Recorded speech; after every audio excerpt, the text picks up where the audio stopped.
That sounds like a you problem.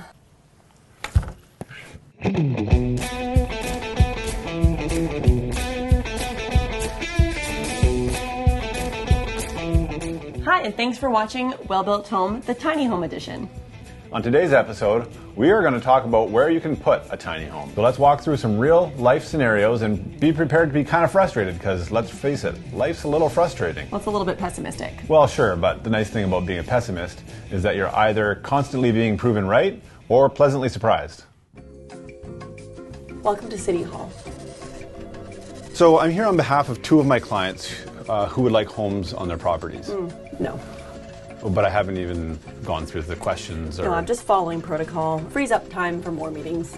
I have some great clients here, and the first client is they own 120 acres in Oliver, BC, and would love to enjoy their property as a recreational getaway. Okay, so I just checked his zoning. Sorry, no. Oh, I see, yeah. No, there's nothing. Okay, so he can buy 120 acres, and he can buy a tiny home, but he can't put the home on his property. That's No. cool. He's going to be pretty frustrated, you know. Yes, he probably will be. I also have Anne. Her husband just died, and she'd really like to live on her daughter's property in a tiny home in the back. And she's idea. getting along in years, and that way her daughter can take care of her. Yeah, no. Oh, but they can't afford a second property with a home on it, and they have the room on the current property, and they really don't want to put mom into an old age home. Yeah, you know, that sounds like a you problem. Obviously, this isn't entirely accurate. They usually take way longer to get back to you. But those are actually real-life scenarios based on true stories. We're going to look at 3 things you need to consider before you buy a tiny home. You need land or a pad rental. You need financing, and you need services. If you're wondering if there are any communities that you can simply purchase a tiny home and live on the land full-time, there's none around here that we know of. But we do know developers who are trying to get permits for full-time use in their trailer parks. So let's look at point number 1, land. If you have land and you want to know if you can put a home on it, the first thing you should do is call City Hall and give them your address. They'll send you your zoning and you can read through your zoning bylaws. Most land use is monitored by complaints-based systems. So if you have a larger parcel of land that is tucked out of sight, you can generally get away with a small home on the property. It's a good idea to find the land first. Land is the most expensive and difficult part of tiny home living. When looking for land, make sure your realtor is checking the zoning for any properties you're interested in. There's no silver bullet, and all properties are different. Even on the same street, all over BC, you could have different zonings. The main thing is to read your bylaws closely. Let me walk you through how to check your zoning. The first thing you can do is check the website for the city or district you live in. You'll be looking for a link called Web Maps.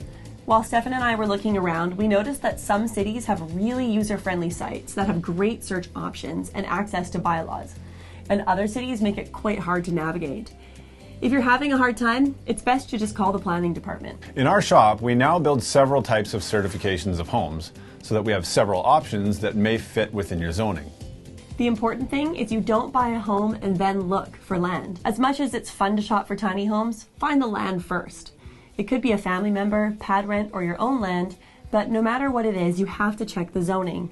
I have been contacted by a lot of people who are wondering if our company can buy their home. Unfortunately, they bought the tiny home, then started looking for land. Now let's move on to financing. We don't offer in-house financing at Rover Tiny Homes. Our clients have often used banks to finance the homes. Any banks that finance an RV will generally finance a tiny home. Our A277 units are financed like a mortgage and need to be attached to land. Now let's talk a little bit about services. No matter where you put your home, you will need water, electricity, and a septic system. An RV-style tiny home can go on a gravel pad and connected to RV services. They have no water tanks and no storage tanks. The A277 tiny homes need the same services as a house, and they need to be set on a permanent foundation. Now we're just going to circle back to the city and planning department. One of the really important things is to make sure you don't say the word tiny home to the planner you're speaking with. Tiny home can mean many things to many different people, so be really specific, like, I'd like to put an A277 unit on my property for my mother to live in. Or, I'm looking to live in a Z240 home for 6 months of the year on this particular property. Being specific will really help the planners out. To sum it all up, we always tell our clients to prepare to hear the word no quite a bit, but continue to revisit it from different angles. I've gone back to the city several times and looked at it from all angles before finally taking no for an answer, and this persistence had also led me to be able to figure out ways to make it work as well, even when I was initially told no. There are also many types of certified homes out there. No to a Z241 model home doesn't mean no to an A277 home, and that wouldn't mean no to a Z240 home. We build several types of certified homes. If you want to learn more about different types of tiny homes, watch our previous episode on types of tiny homes. And if you do hear the word no, feel free to give us a call, because if there's a way to do it, we'll figure it out. We hope this helps. And we also hope that as time goes on, our local politicians recognize the need for more creative housing, and that leads to them opening the doors to more creative solutions. And remember, you only get what you pay for if you get what to look for.